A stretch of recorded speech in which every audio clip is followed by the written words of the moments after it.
বিয়ের জন্য মহিলা মাদ্রাসার মেয়েরা ভালো নাকি জেনারেল শিক্ষিতা মেয়েরা ভালো? অন্যদিক থেকে আরেকটি বিষয় সম্পর্ক, যদিও আমি মেয়ে আপনার কাছে প্রশ্ন করছি, ছেলেদের ক্ষেত্রে হুজুর জামাই ভালো নাকি জেনারেল শিক্ষিত মুত্তাকি পরেজগার জামাই ভালো? মানে এটা ইম্পর্টেন্ট একটা বিষয়। অনেকে মনে করে যে মহিলা মাদ্রাসায় যারা পড়ে এরা তো জান্নাত থেকে সবাই ডাইরেক্ট দুনিয়ায় চলে এসেছে, পৃথিবীতে এদের চাইতে ভালো মানুষ নাই, এরকম আপনারা অনেকেই মনে করেন।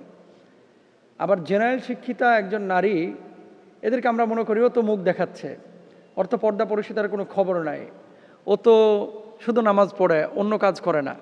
দেখেন, দিন মানা এটা হচ্ছে আপেক্ষিক বিষয়। নবীজি সাল্লাল্লাহু আলাইহি ওয়াসাল্লামকে জিজ্ঞেস করা হয়েছিল, মা মানাত তাকওয়া, আল্লাহ ভীরুতা এটা কি, তাকওয়াটা কি?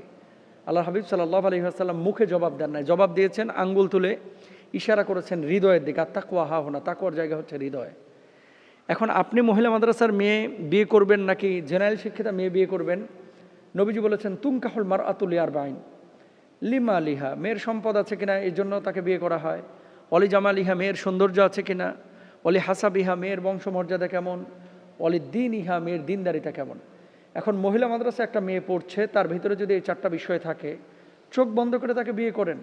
চেহারা খারাপ হতে পারে, মোটা হতে পারে, অথবা দেখতে অসুন্দর হতে পারে, বংশমর্যাদা একটু কম হতে পারে, কিন্তু দিনদারিতা 100 একে চোখ বন্ধ করে বিয়ে করে ফেলান।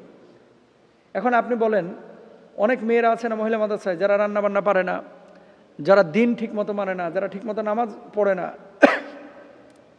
আল্লাহর বিধিবিধানগুলো ঠিকমতো মানছে না, এরা অন্যান্য আওয়ামদের মতো টিকটক করে বেড়াচ্ছে। এখন তো মাশাআল্লাহ কত জায়গায় দেখা যাচ্ছে, হিজাবি গ্রুপ, অমুক গ্রুপ, তমক গ্রুপ, ওই ড্যান্সও করে, ভুংভাঙও করে। এর সবচেয়ে নিকৃষ্ট এগুলা। পর্দা করলে পর্দার মতো পর্দা করো, তোমার গায়রতটা তুমি ঠিক রাখো। একদিকে পর্দা করতেছো, আরেকদিকে বারবার খালি হাত বাইর করে দেখাচ্ছ, আরেকদিকে তোমার আইফোন আছে এই জন্য বারবার সবসময় এইভাবে ডিসপ্লে করতেছো, এরকম অনেকে আছে। এগুলোর ভিতরে গায়রত থাকে না। আপনি টিকটক করতেছেন মহিলা মাদ্রাসার মেয়ে, এটার ভিতরে কোনো গায়রত নাই। তো এই মহিলা মাদ্রাসার মেয়ের চাইতে অনেক ভালো জেনারেল শিক্ষিতা, তাহাজ্জুদ গুজার, 5 ওয়াক্ত নামাজি, দিনদার, মুত্তাকিয়া, পরেজগার, জায়েদা, আবেদা, সালেহা অনেকেই আছে। আমি যে কথাটা বলতে চাচ্ছি, সব মহিলা মাদ্রাসার মেয়েরা যেমন ভালো না, সব জেনারেল শিক্ষিত মেয়েরা ভালো না, সব হুজুররাও কিন্তু ভালো না। দিন এটা হচ্ছে হৃদয়ের বিষয়, এটা আপনাকে খুঁজে নিতে হবে, এটা আপনাকে বুঝে নিতে হবে। এখন খুঁজবেন কিভাবে, বুঝবেন কিভাবে? বাজার থেকে যখন মাছ কিনেন, পচা ইলিশ মাছ কিনেননি 1600 টাকা দিয়া? যখন গোশত কিনছেন, পচা গোশত কিনেন? মুরগি কেনার সময় মরা মুরগি কিনেন না। প্রোডাক্ট যখন আপনি কিনছেন 400, 500, 600, 800 টাকা দিয়ে, তখন কিন্তু আপনি বিচার বিশ্লেষণ করেন যে প্রোডাক্টটা ভালো কিনা।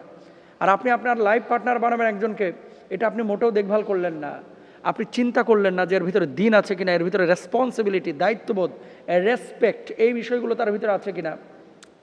আপনি চেহারা দেখে পাগল হয়ে গেলেন, আহা, হ্যাঁ, কপাল বাড়াইতে হবে। এই জন্য আমি বলবো, যদি বলেন এক কথায় যে বিয়ের জন্য ভালো কোনটা, যে মহিলা মাদ্রাসার মেয়ের দিন আছে, যে হুজুরের দিন আছে, তাকে বিয়ে করেন। হাজার হাজার হুজুরের চাইতে, হাজার হাজার মহিলা মাদ্রাসার মেয়ের চাইতে অনেক শত শত জেনারেল শিক্ষিত মানুষ আছে যারা অনেক বেশি দিনদার। এই জন্য দিন কার ভিতরে আছে তাকে দেখে আপনি বিয়ে শাদী কাকে করবেন এটা আপনি খেয়াল করবেন ইনশাআল্লাহ। যার ভিতরে দিন আছে তাকে আপনি বিয়ে করেন। আর সব পর্দানশীল যারা মেয়ে, সৎ, এদের ভিতরে রুহানিয়াত থাকে, এদের ভিতরে ইসলাহ থাকে, সংশোধনের মানসিকতা থাকে, যার ভিতরে কোরআন হাদিসের এলেম থাকে, অবশ্যই আওয়ামের চাইতে তারা অগ্রগামী। যার ভিতরে কোরআন হাদিসের এলেম নাই, আল্লাহ তাআলা আমাদের সবাইকে বোঝার তৌফিক দান করুন, আমিন।